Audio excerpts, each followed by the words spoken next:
We don't do that here. But the cream rise to the top. Welcome back to the ultimate fucking casual. My name is Leo, going to be joined by my good buddy here, Nathan. My voice is going to sound a little bit different in just a few seconds, and that's because at the time that we recorded this, I was pretty under the weather, and it has nothing to do with a hangover, I will have you know. So, let's get right the fuck into it. Here we go.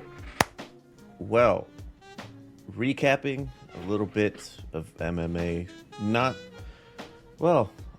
a whole lot besides UFC 300, which in itself was a whole lot. So, really quickly, on the day before UFC 300, we had the PFL regular season.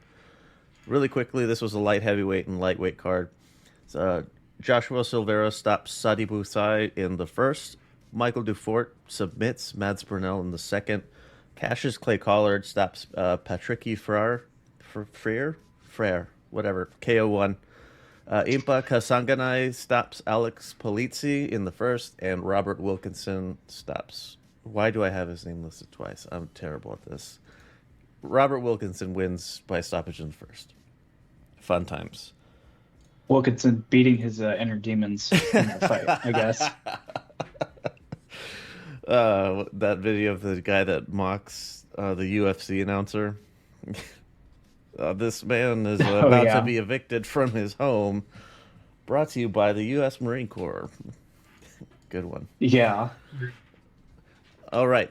UFC 300. From the bottom up, there's probably going to be a lot of stoppages as we make our way up the ladder here. Davison Figueiredo opens it up with a submission in the second over Cody Garbrandt. Yeah, sad. I don't know, this fight went differently than I thought. I figured this would just be, a gladiator slugfest, and Davidson instead, fought with his brain, and he realized, hey, I have grappling skills, and I can use these. I don't have to stand and bang with this guy that, could potentially hurt me. And so maybe not as exciting of a fight as I was thinking it would be, but, I mean, that is still very smart of Davidson. I think it shows, part of the reason he became champ was that he had such a high fight IQ when he was rolling through that. God, what's lower than Bantam? Flyweight. I blanked on what division he was in, but when he rolled through flyweight, a lot of it was very intelligent fighting. He's not just a slugger. So I have high hopes for him at bantamweight after that. How far removed is he from his championship days? Not very long. I think he lost to Moreno maybe a little more than a year ago, but he had that quadrilogy with him. I think they split. He's the one with the quadrilogy. Okay. Yeah. So he got into a long, he basically fought Moreno 4 times in a row. And at the end of it, Moreno was just better. So he's not that far removed from it, but he was always kind of struggling to make flyweight, but at the same time, he's not a very physically imposing guy at bantamweight. That's the reason he was keeping himself down at flyweight. But, so far seems like he's adapted to the weight class well. So he had a draw, lost by submission, wins by UD, and then a doctor stoppage. Damn, a loss by doctor stoppage. I think he was split open pretty bad, if I remember correctly. Comes back to win over Rob Font, then Cody Garbrandt here. Definitely a very good record looking at it, just at a glance, without really digging into it. Has the win over Pantoja, that's pretty good. He's in the danger zone as far as age goes with MMA. Once you go over 35, it starts getting really dicey fight to fight. But, I mean, if he's got a couple more fights in him, I think he could make a run at the top 5 of this division. I don't know if he'll get a title shot just with how much talent is stacked up in there, but if he gets himself into a fight with, you know, someone in the top 5 and wins convincingly, maybe there's a shot for a title in there somewhere for him. Yeah, with bantamweight, trying to think besides O'Malley, Marab. I don't know if that's a good idea. I mean, the top 5 is O'Malley, Marab, Sandhagen, and Yan. And why is Marlon Vera's at 4. He could probably beat Marlon Vera, but Yeah. Cejudo is ranked 5th currently. Would that end up being like a little wrestle fest? I think it actually might be a mix because both guys can wrestle, but I think they would both accept a fight standing up. But I think you would see if someone cracked the other guy, they would probably shoot for a takedown. I don't think they would stand and bang necessarily. He's right on the edge of it, of the top 5. He got moved up to 6 after this. So, wow. Yeah, he's, 1-2 wins away from a shot at the belt. Well, the thing is, I think everyone in the top 3, like Merab should get the shot next. Yeah, and after him, it should be Corey. And if Jan's in a weird position because he got hurt again. But if he's healthy and he wins his next fight, it's hard to argue him not getting a shot. So Figueroa might have to bounce around a couple guys until like that sort of sorted itself out. I don't know if they're going to give him a title eliminator fight right away. He might have to fight someone lower ranked than him first. Yeah, that makes sense. The Marab O'Malley jacket situation. That's fun. Yeah, that needs to be resolved. I need a conclusion to the storyline. All right, Bobby Green and Slim Jim, Big Jim Miller. Damn it! I thought he was gonna get one for the ages to close the storybooks. Do you think he's gonna walk away after this? After losing to Bobby Green? I think he probably should. Yeah, I was thinking the same. Not that the loss was like too terrible, but just at his age, I mean, what is there left to accomplish? Like, if you're gonna get beat by Bobby Green like that, it's sort of like, you're sort of in this. You're sort of the stepping stone for a younger up and coming at this point, right? You're like the first gatekeeper at the ranks, or at the gates rather. And I just don't think he should play that part. He's done enough. Right. You really said exactly what I was going to say. It was like, to lose in this fashion, even though it wasn't devastating, this I think is the perfect sign that it's time for you to walk away on your own terms rather than be relegated to gatekeeper and be turned into a highlight reel, for however many fights you can handle at this stage of your life. And just get brutally knocked out to the point where you just can't continue. So, yeah. I hope he hangs it up here. It's definitely tough because, I mean, I'm sure every fighter aspires to be champion, and he's been around for so long. But just realizing that he's been on every numbered, 100 card for UFC, on UFC 100 and 200 and 300, he is leaving his own legacy, even if it's not as a champion, Absolutely. And I think he should be satisfied with that. Right. One of the trailblazers of the sport as a whole. Mm-hmm.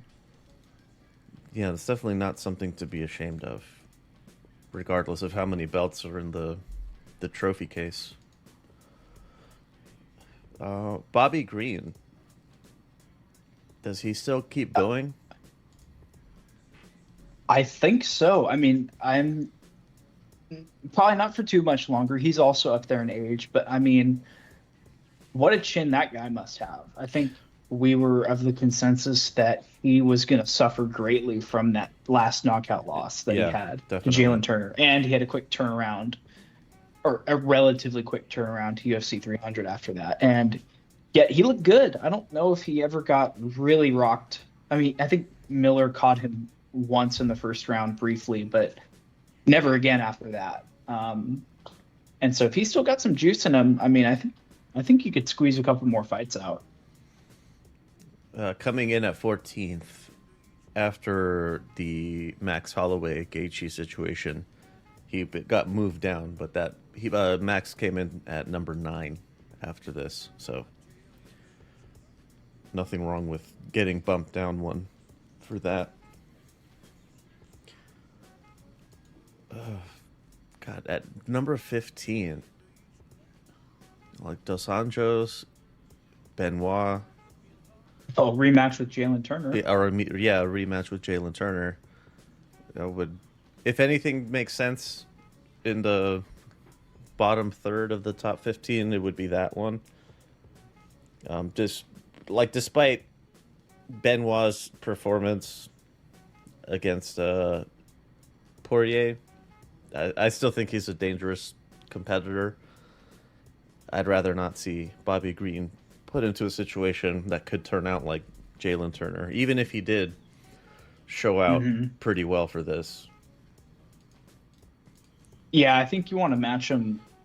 Pretty carefully. Someone with his, Dos Anjos would be a good match because they're both older, right? They would be more evenly matched. Yeah. And that's the kind of fights you should be getting Bobby Green, is just fun fights where, there's not a risk of like permanent damage necessarily. I guess every fight carries that risk, but some more than others. Yeah, mitigate it or as much as you can. And yeah, he's also not really, I don't think he's making a title run.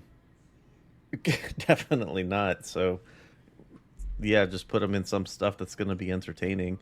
But then again, like Dana's not really in the business of taking care of his dudes. So Jessica Andrade squeaks one out versus Marina Rodriguez. This was a fight that happened. Yes. Yeah, I'm not sure. I think the ranking being rated 4th, it's telling of the whole situation. Yeah. I think anyone outside of the top 3 of women's, unfortunately, just isn't. It's not a whole lot to talk about. No. Unfortunately.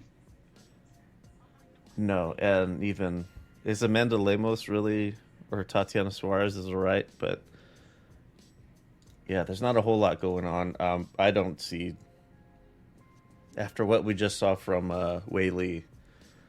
Sorry, Jessica, it's not happening for you. Justice for Bobby Green. Jalen Turner stopped in the second. That's right.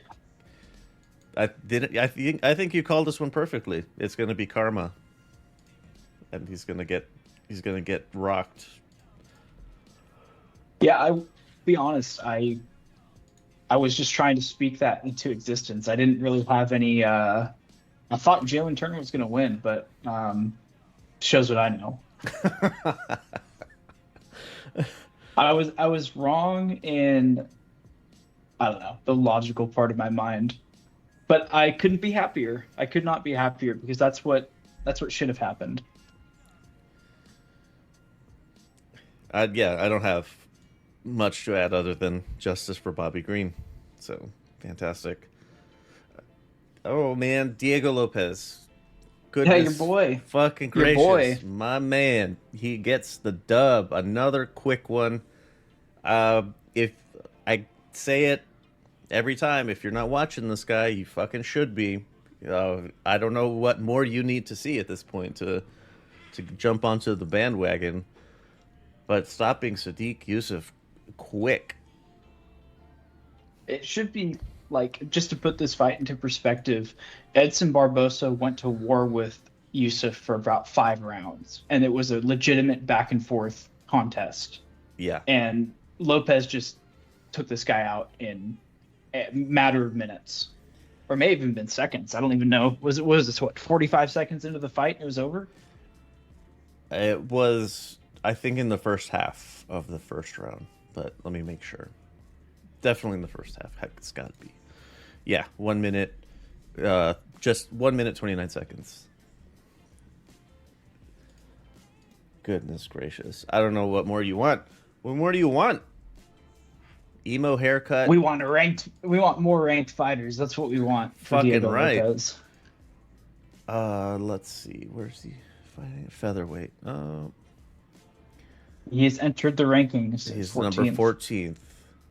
Oh, goodness. Edson Barbosa is a perfect next step, I think, considering the Youssef fight that he had. Yeah, that is a really big sink or swim opportunity. I think he'll swim. I think he's legit, but man, that would be a fun fight for however long it lasts. Yeah. However long it lasts, speaking of, Holly Holm recently signed her extension like a year, 2 years ago maximum. And she gets submitted by Kayla Harrison. Welcome to UFC. Retiring a legend? Question mark. Yes, if she hadn't have signed that extension, I think she's going to continue fighting, mainly because like these women's divisions are very shallow in how much talent there is, and so she could probably sleepwalk her way through a couple fights and not take too much damage and make a lot of money. So I think she'll continue fighting, even if it's not at an elite level. Mayra Bueno Silva is the one who beat Holly Holm most recently. That's not a challenge for Kayla Harrison. Ketlin Vieira, I don't know who that is, to be honest. Juliana Pena, though, I don't see her presenting too much of a challenge. And I'm not overly familiar with Raquel Pennington, so I'm just going to have to lean with Harrison, because I don't think there's a whole lot of challenge in this, like you said, very shallow division. Yeah, and Harrison is just so much bigger than all of these gals. I mean, she was a skeleton on the scales. Like she's just gonna mug everyone. I mean, she's just so much physically more imposing than everyone else in this division. So, Women's featherweight about to break ground. Maybe. All right, Aljamain Sterling, UD. I didn't see this, honestly, so I'm not sure how Sterling looked. He looked like how he always looked. He reminded me that I don't like this guy. It was quite a lot of laying and praying. He, despite being the smaller guy in most of these fights in this division, he's still got a crazy amount of lower body strength. Just the leverages that he has once he wraps up a single leg is kind of impressive, but it's not pleasing to the eye at all. Right. And so there's not really much to say other than I don't know why I believed Calvin Keir was going to win this fight. In hindsight, I was maybe too hopeful on my picks. I was just picking the guys I wanted to see and win. But clearly this was not ever gonna go any other way.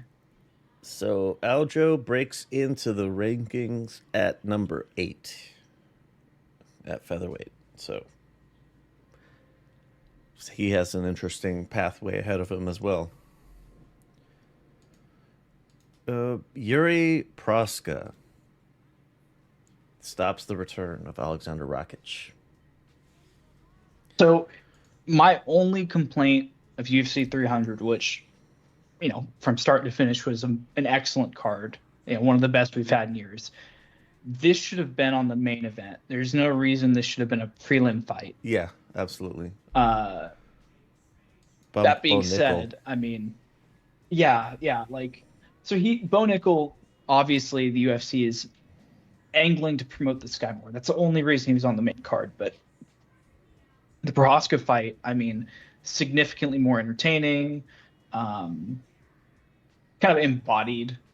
It carried the same energy that you're going to see in a lot of these upcoming fights where, I mean, a lot of warrior spirit, a lot of very edge of your seat action. I mean, that was what mostly dominated this card. I'm just kind of sad that this was on the prelims and not as many people saw it as could have.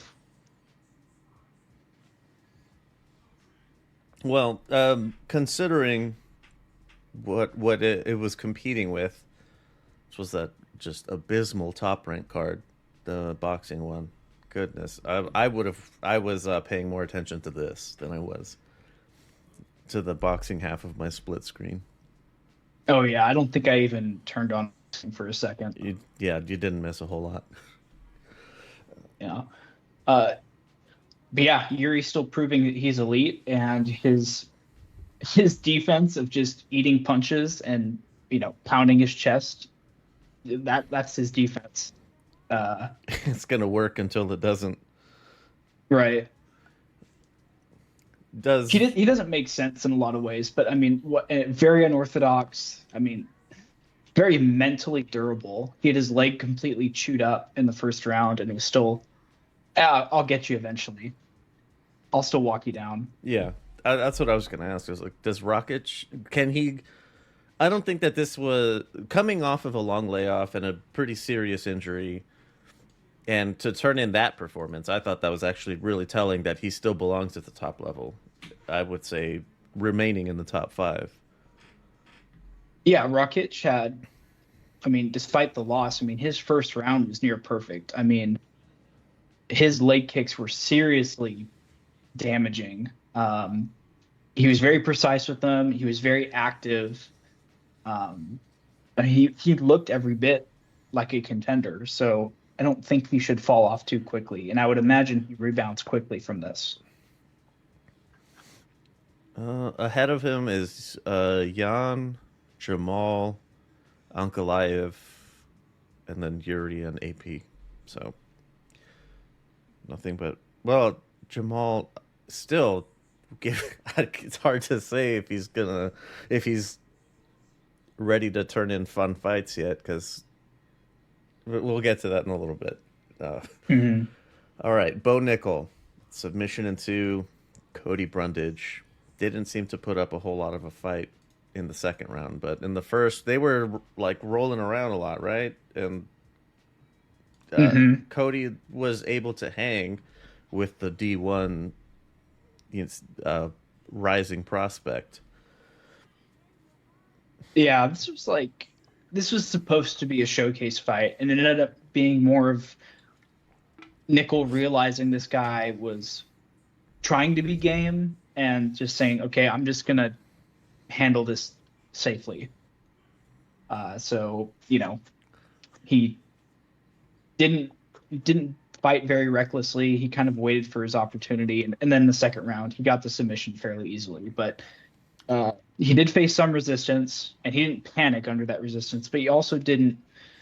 I was expecting maybe him to shine in that moment, right? And he just kind of defaulted on what he was good at. But he's still very young. I know in MMA we expect the stars to rise way quicker than in boxing, whereas in boxing you could get 15, 20 fights to really iron out your style and get a lot of rounds in the ring.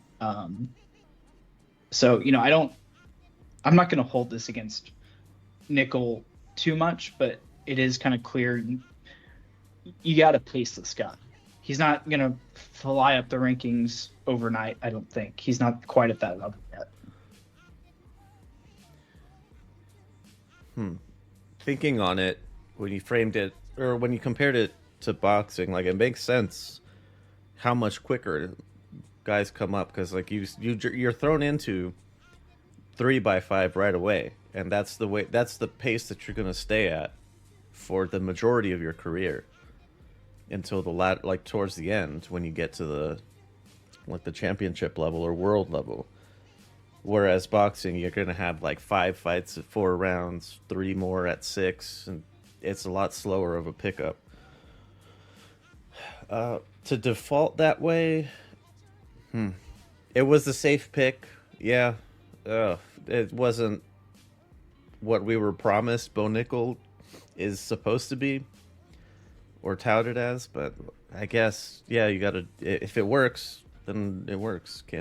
No point in changing it. And it's not like Cody was really doing a whole lot to present anything more than just trying to negate Bo Nickal' offense. That seemed like that was really it. Kind of like survival mode, but not in a desperation kind of way. At least that's how I saw it. But Mm-hmm. all right, Armin Sarukian. They made it clear that's how it's pronounced. Split decision. Justice for Charles? Question mark. What do you think? No, he lost his fight. Yeah, I thought so too. It was very close though. I wouldn't have been upset if Charles got the nod. But yeah. Oh, I think it would have been an outright robbery. You think so? I mean, I would have been maybe been a little pleased with that robbery, being a Charles fan. But yeah, I mean, I don't think he did near enough. He had a couple moments where he had, a submission closely locked in, but like, I don't feel like a submission in the last 30 seconds of a fight can win you a round. That's what eventually happened in that third round.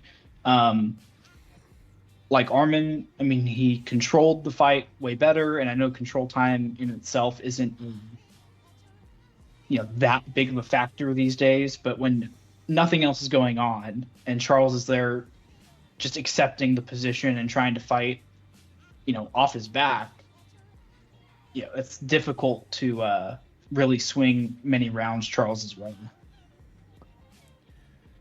Maybe I was giving Charles more benefit of the doubt than you were. I think you could give him the first round because he had more success then, and then he got really, really, really close at the end of a close round with that I think what was it, a triangle or a guillotine? No, it was a guillotine he had. It looked like Armin almost went out. Yes. But these next two rounds I felt like was like 90% Armin. Why was it? This was 3 rounds, wasn't it? Why? Why was this not a 5-rounder? That's a good question. It honestly is just subjective. The UFC decided, hey, this is going to be a 3-rounder. 5 rounds are typically reserved for championship fights, or if it's a non-title fight and you just need a fight at the end of a fight night card, like that'll Main just event. be. Mm-hmm. If anybody, like, this is 2 top 5 guys, would have made perfect sense to make it a 5-rounder, and would have been interesting with the way the fight was going if it had another round. But oh well, Armin gets the win. Where does he land now? Where did he go? He's got to be next in line for a title shot. I know Dustin is getting a shot next, but like Armin Is first. probably won't fight until he fights this long. Yeah, he's rated first, Charles second, and rated third, Justin Gaethje. Good fucking Lord. Max Holloway pieced him all the way up. Goodness. You know what doesn't make sense about these rankings is Justin Gaethje is third and Max Holloway is 9th at lightweight. Dana's on a bender? I don't know. Yeah, I don't know. Yes, but let's talk about this fight. This was the fight of the night by Absolutely. far. Possibly the best knockout I've seen since watching MMA. I mean, there have been plenty of spectacular knockouts I've seen in the past, but when you could take into consideration 2 fighters that were involved, the stage they were on, like just one of the best moments in MMA I think I've ever seen.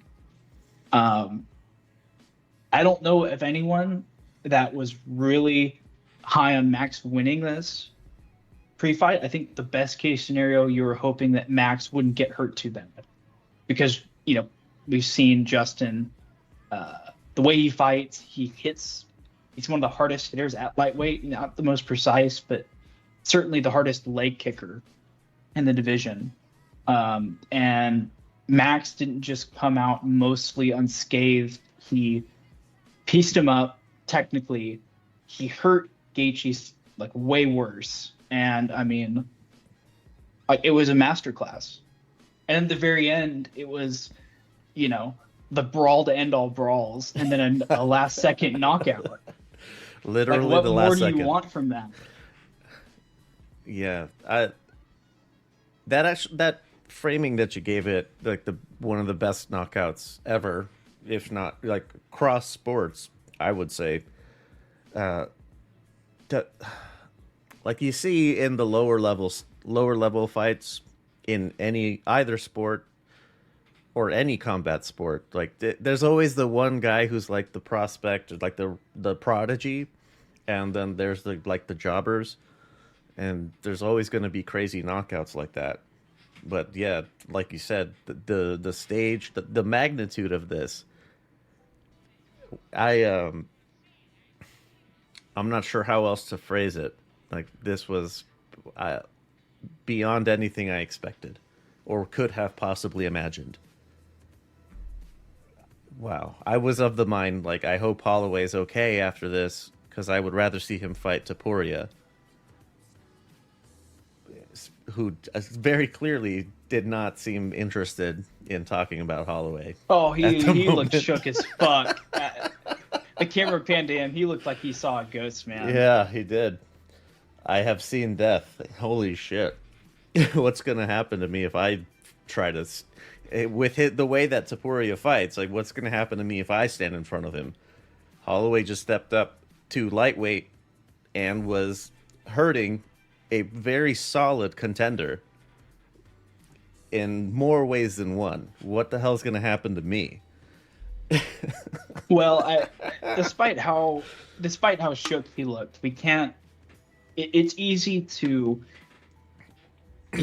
fly to Max and say, "Oh, there's no way he would lose to Taporia." But I mean, styles make fights, right. And Taporia is a way different stylistic matchup to Justin, and he's more technical than Justin. So we'll see. It seems like that will be the next fight for Taporia is the Max fight.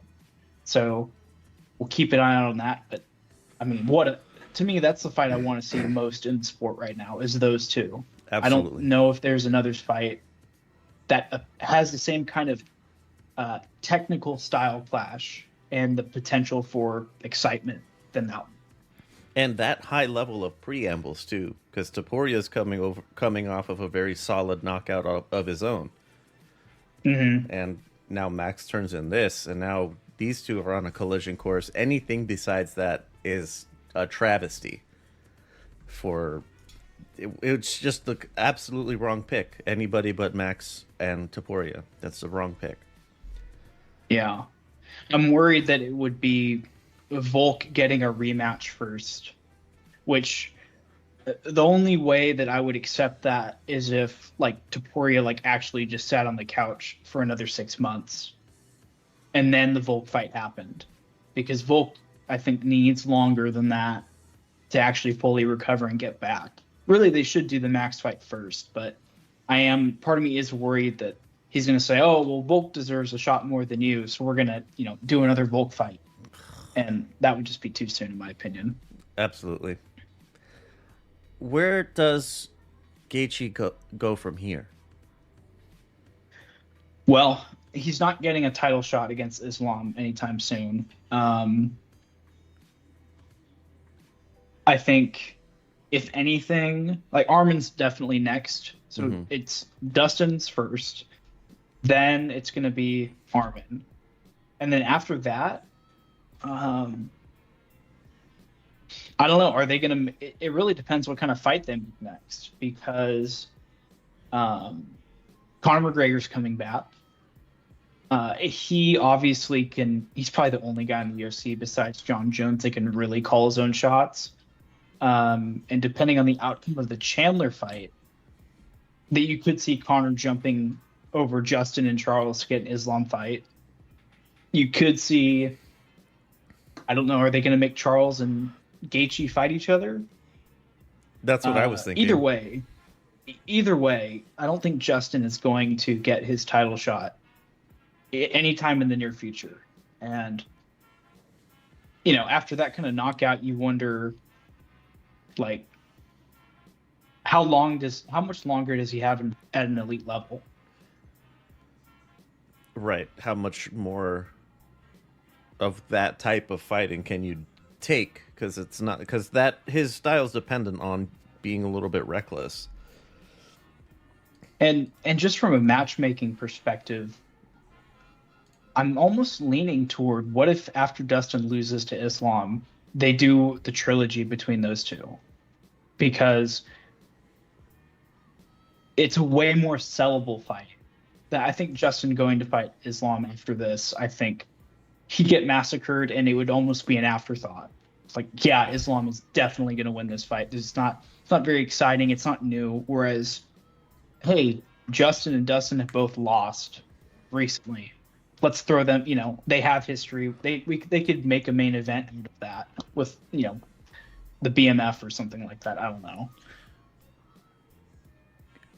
Do you think that Justin would need a get back?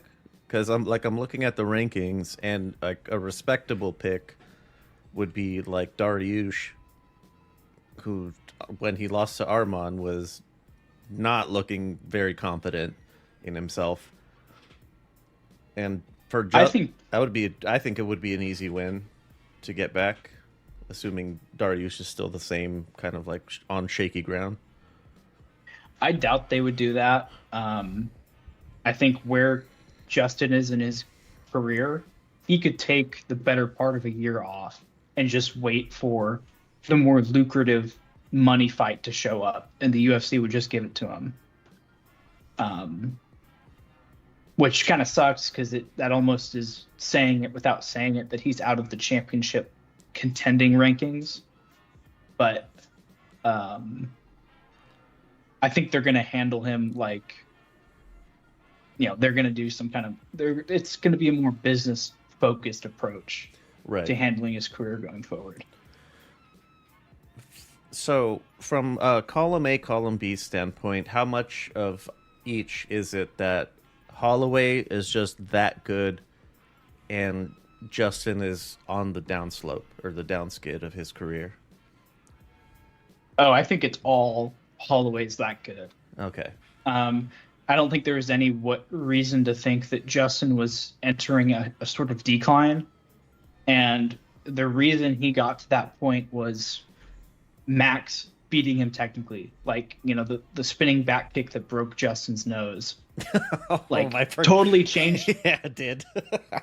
First of all, that totally changes the course of the fight. Like, at that moment, I was like, oh my gosh, Max is going to win, right? I mean, it's such a devastating blow to take, but Max set that up. And, I mean, despite the adversity he had in the fourth round, he was beating Justin technically in every phase of striking.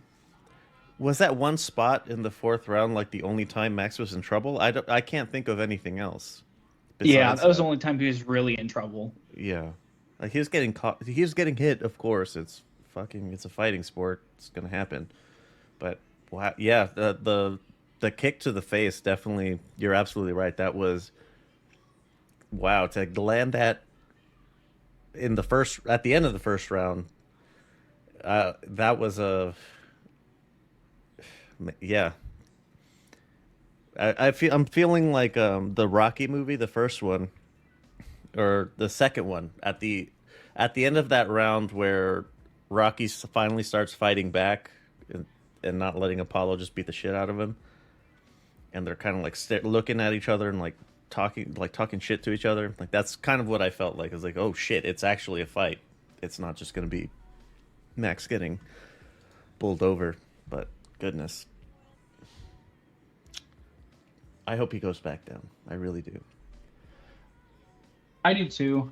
I mean, the Taporia fight, if he beats Taporia, or even if he loses, like, he sort of earned the right to do whatever he wants. Yes. But I think do Taporia first.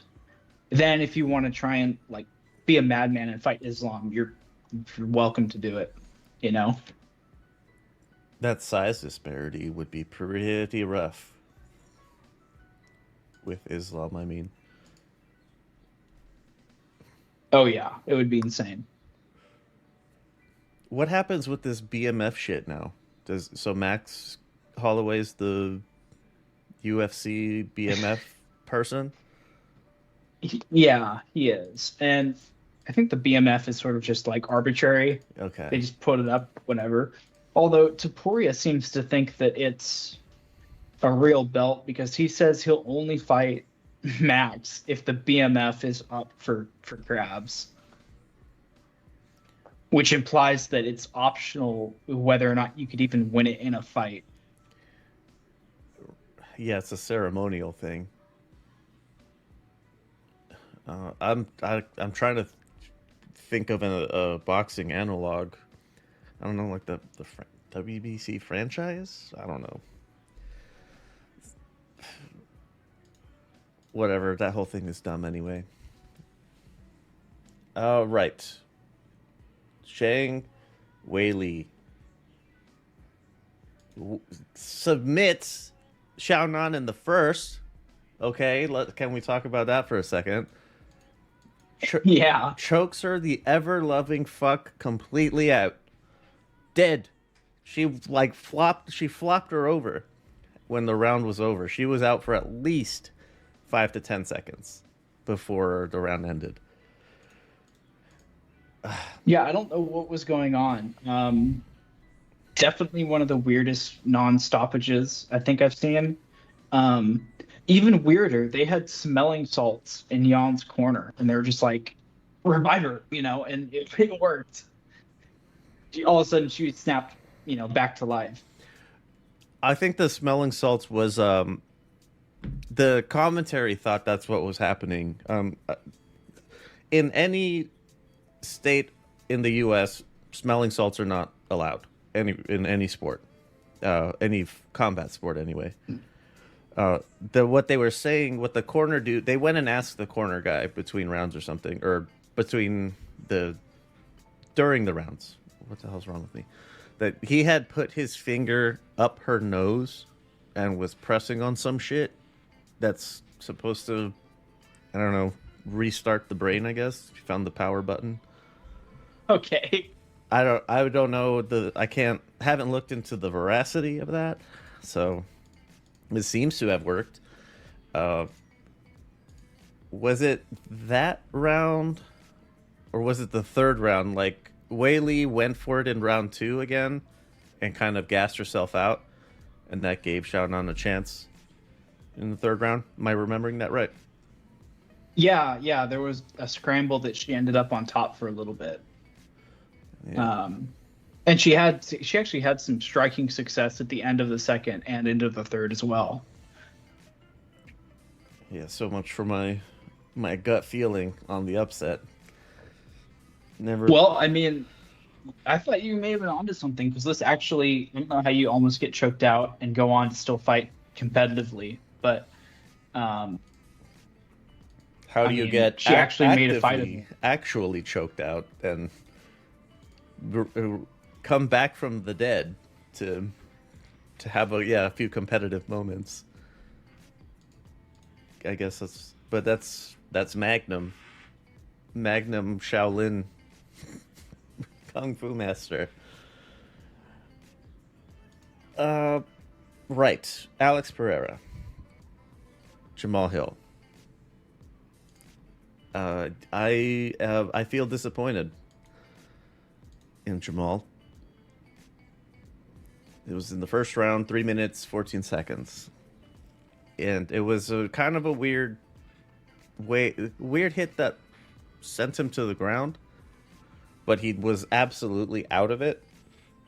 Like in the replay, they were showing his eyes rolling into the back of his head.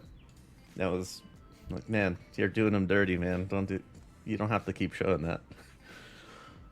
Yeah, I mean, Alex just has ungodly power, especially in that left hook. Yeah. And funnily enough, maybe not the most powerful left hook we will talk about in this podcast, but a powerful one nonetheless. Oh, that's right. This is just a tough one to gauge with the layoff and all that. Jamal Hill he tore his Achilles or something, and this is his first fight back since then. But I mean, for what it's worth, he was contesting Alex on the feet. He had some good exchanges. They were exchanging leg kicks. But Alex is just, I mean, I don't think there's anyone that's going to beat him in a striking match. I mean, at this point, it's just ego, I think, that's driving these guys to exchange with someone that just is levels ahead. Like, I mean, you just look at his footwork, and I mean, it's on point with some pro boxers, like genuinely. Like he really did master kickboxing before he came over into MMA. And because of that, he gets just insane leverage on his punches. He's always in the right place. He's always in the right range. He's hitting you like technically almost perfectly. And it's hard. I mean, I don't think there's anyone on the planet, even at heavyweight, that is going to be able to withstand a shot like that. Yeah, absolutely. It was just on the money. Funny thing about the while it lasted was one of Jamal's shots went a little low, and Herb Dean was coming in to kind of give a little warning, or whatever. AP kind of was like, "Yeah, no, Yeah, no need, I got it." it's such an amazing, like, he is just like so unintentionally like just such a badass. Yeah, Like, I mean, from the stare downs to walkout to just the way he composes himself during a fight. I mean, he never even looks at Herb Dean. He just sticks his hand out, just eyes on Jamal, like, no, no, no, I'm okay. I see Herb coming into my periphery. No, not required. Just give me like 10 seconds here. I'm gonna take care of it. He said he wanted Ankalaev next, right? Yeah, he wanted to do that thing. Well, that's what he said before the fight, and he was saying he wanted to turn around and fight next month at UFC 301.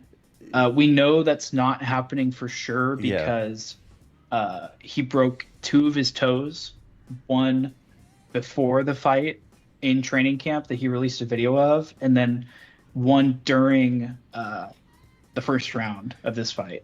He was fighting on a broken toe. 2 broken toes, yeah. Good God, wow. I've broken a toe before, and that shit is rough.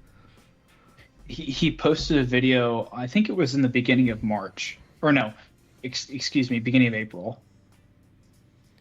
Wow. Something like that. I don't know. It was a little bit before the fight, and he released the whole training video. He throws a kick, he just turns around, he's like, "Oh, my toe's broken."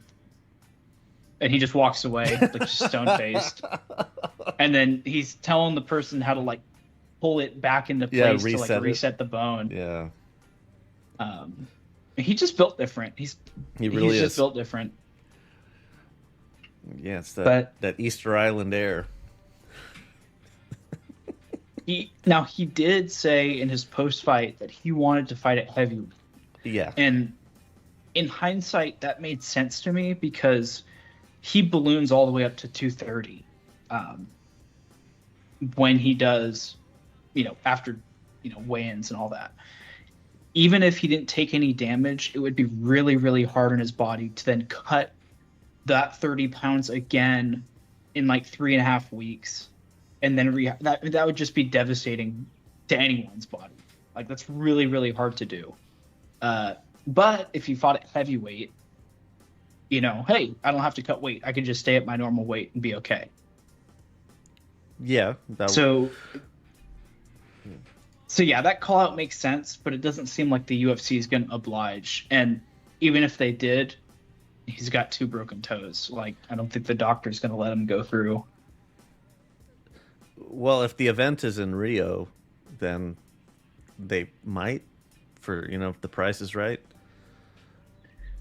Yeah, I think, though, if they were going to do that, we would have heard already. Yeah, true. The fact that there hasn't been a fight announcement already makes me very skeptical.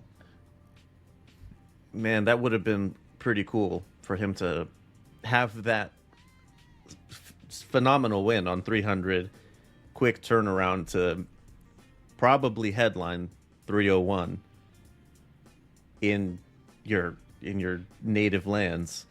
That would have been pretty wild.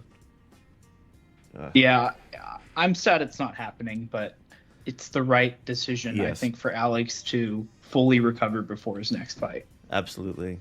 If you want to keep longevity, if you want to keep doing this, can't be fucking around. Even if you are built quite differently from the rest of us. Anything more on 300? No, I think that's it, other than best UFC card in a good long while. Very pleased with my purchase. What was the? I'm trying to remember the one. I came in. Was it Islam versus Volkanovski? And it was just before John Jones's return. And between those two, yeah, this is much better, considerably better. All right, let's move along here. It's not a whole lot of MMA left. Some of these I did see. I was out with some friends. PFL 2024 season, welterweights, featherweights, which was on the 19th. Kai Kamaka wins by UD over Bubba Jenkins. I'm very disappointed in you, Bubba.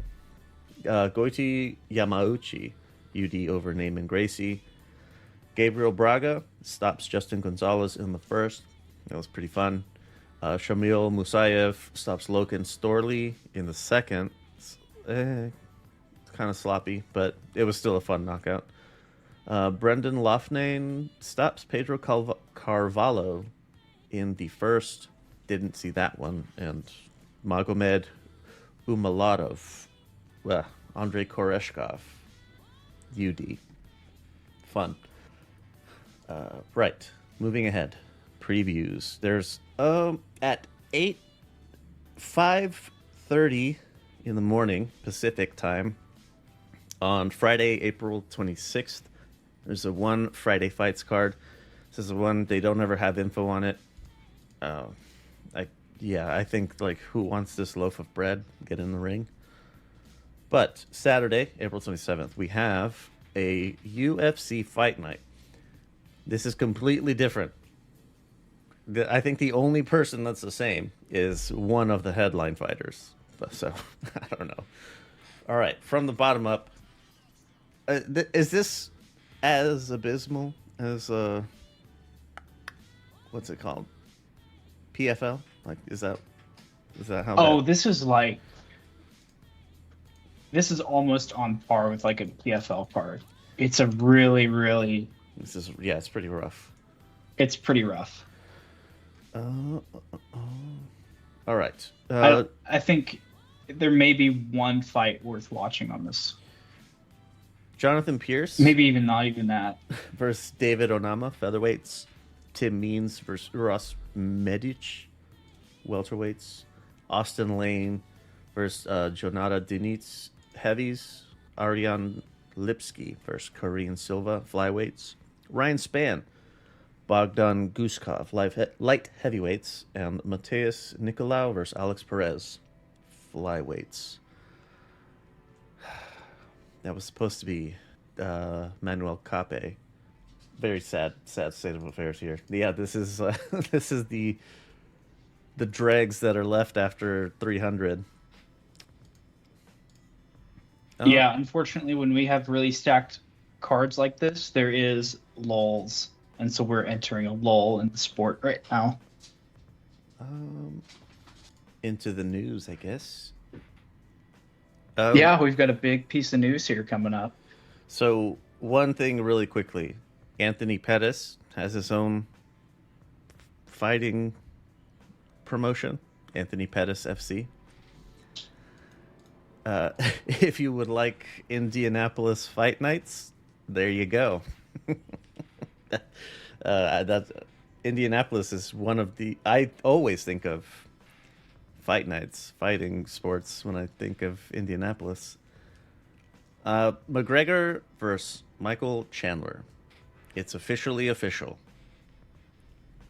Finally. I don't know what the holdup was, but at least we're getting it now rather than never. How long And ago was this supposed to be made? this could have happened like as soon as like September of last year.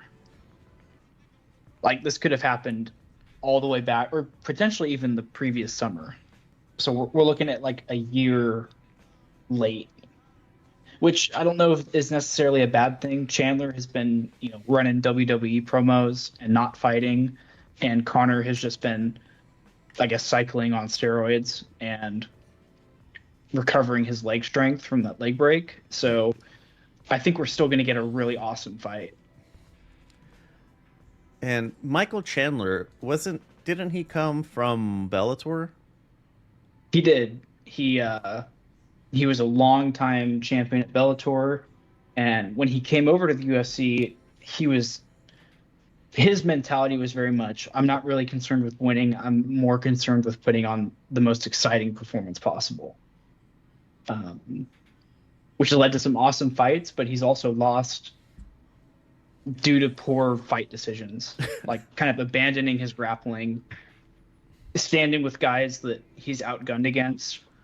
But, for every knockout to Charles Oliveira, you have a front head kick to Tony Ferguson. So it's a give and take. He was on a 3-fight skid in Bellator, 2 wins. Oh, damn. Yeah, he was up in Bellator up until 2019. Wow. Crosses over, loses to Charles Oliveira. And then, loses to Charles Oliveira again. Loses to Gaethje. Wow. You've really been going for excitement here, buddy. But he's every single fight he's been amazing at. Like he lost the Gaethje and the Poirier fights, but both of those were amazing fights. Okay, well, that's good. Very, very exciting. And I mean, he lost to Oliveira, but he was like, with the way he dominated that first round, it looked like he was about to become champion. Like he really had Charles in a bad spot after the end of that first round. For the second one? Or wait. No, he fought Oliveira once. Yeah, my mistake. This thing is just weird. Oh, wow. So, I don't expect this fight to go the distance, like nowhere close. How does Connor match up with this? It's difficult. What state is Connor in? He seems to be training way more consistently. He seems to be in really good shape. I think he'll struggle early with Chandler's pressure. Like Chandler's going to bull rush him, like 100%. And so it'll be a matter of, can McGregor find counter shots in that rush? There'll definitely be the openings for it, but can he land with enough authority to hurt Chandler on the way in? If he doesn't, if Chandler's able to completely close the distance and start like throwing him around the cage, it could get really bad for him. But any sort of break that Connor gets, whether it's the ref standing it up or if he stuffs a takedown and gets some distance, that's when McGregor's going to have his moment to turn this guy's lights out. So it's going to be awesome. I mean, the fight literally could end at any second.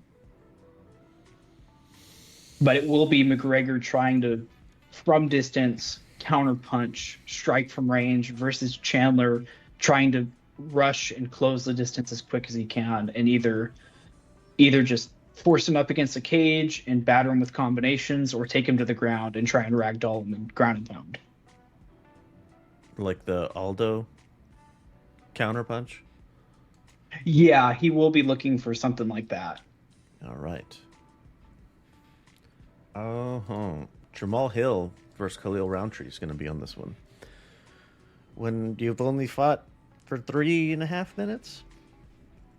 So not... To be fair, he didn't take that much. Right. I mean, he did take...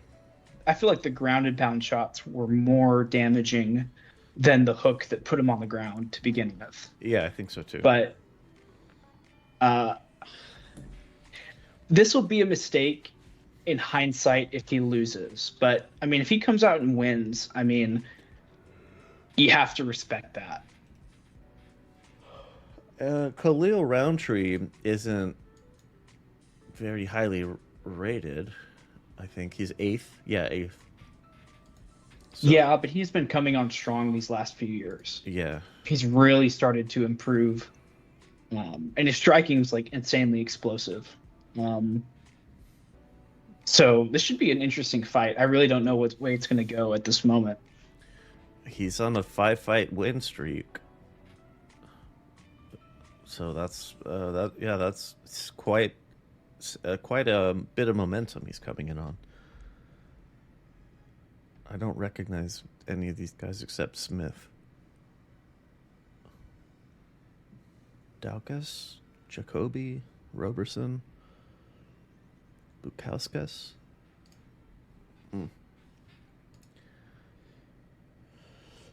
That's all I got for news. Is there anything else that I missed? Typically happens. I don't know. I think that's all we got for now. Fun. All The right. aftermath of a lot of nice fights. Just watch 300 on replay to get yourself through the fucking UFC fight night. All right, that's going to do it for this edition of the Ultimate Fucking Casual. Keep it locked in here. We will have another one coming up next week ahead of the 301 card. If you have any questions or comments, fucking concerns, whatever the fuck, you want to tell me how stupid my takes are, 833 Lux Pods, call or text. If you want your audio cut into the show, call. It goes straight to voicemail, and that would be easier. The other voice option would be sending voice notes in WhatsApp if you wanted to do that. The voicemail thing is a little bit easier for me, so I guess do whatever. LVX Media Net, that's the social media handle. LVX Media Net. That's Lux Media anywhere and everywhere. If you can't find us, we're not on it. If you want to communicate via DM there, that's fine too. Ideally, you could just leave a comment and we can call each other dumb in the comments or something. That'll be fine. What else? Fucking the website, lvxmedia.net.